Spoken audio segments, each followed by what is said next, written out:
The following is a presentation of the Eagles Sports Network.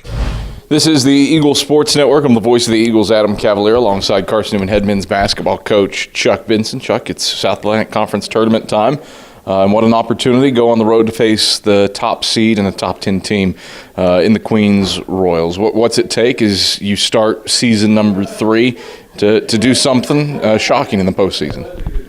Well, we've got to, at this point in the year at least, you don't try to get too cute. We've got to do what we do very well and go win. I mean, Queens is a quality team, and they've been unbelievably consistent this year.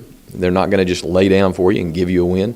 You've got to really go and take what you want. So we know what we've got to do. Now the question is, can we do that? And hopefully our guys are mentally and emotionally and physically ready to do just that. Regular season champions, guided by the presumptive player of the year. That stuff hasn't come out yet, but if it's not Sean Willett this year, then I don't know who it is. A double-double, the league's leading rebounder and leading scorer, first time that's been done in 4 years. What stands out to you about him and his skill set that has put him in this position to be the best player on the best team in the league? He's just such a rugged, tough, highly driven guy. Where he's taken his game from last year to this year is second to none. He was a good player last year. He's a great player this year. So kudos to him and to his commitment. He's delivered.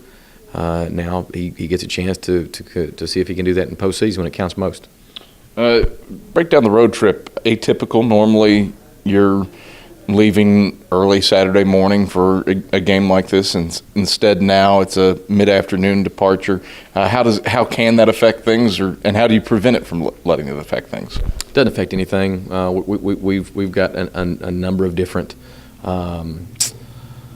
situations, game day situations that we've encountered over the season and over the collective year. So our guys won't be thrown off by any of that. We get on the bus, we go play the game, come home.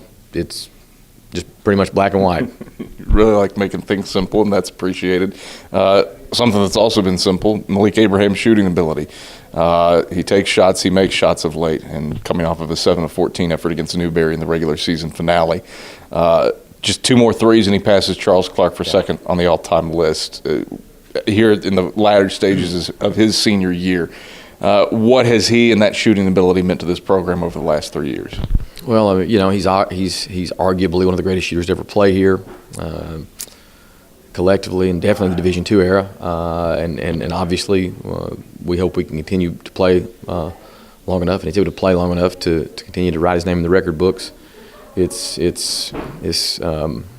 there's ever a time when we need him to jump up there and make a lot of shots, this would be a good time to start doing it, and he's been doing that consistently here as of late. But he's just one guy. We've got to have several guys that play at a really high level and produce now that this third season's upon us. You look at his tenure here, just 3 years. If he has the fourth, Ish Sanders is the school record holder with 340. Your gut say catches Ish. Yeah, I would think he probably would. Ish had. He was an elite shooter, obviously, but he had a little bit different kind of game than Malik. He could really do things off the dribble, get into the paint, finish around the rim, get to the line more. Different kinds of games, but these guys are all sort of we've had several guys now that have actually made their names and made their mark here, and regardless of whether or not he catches Charles Clark, it doesn't take away from the fact he's been a part of a lot of success here and has already established himself as one of the greats. All right, Chuck, pleasure as always. Good luck Wednesday against the Royals. Thanks, Cap. That's Carson-Newman head men's basketball coach Chuck Benson. I'm the voice of the Eagles, Adam Cavalier, and this is the Eagle Sports Network.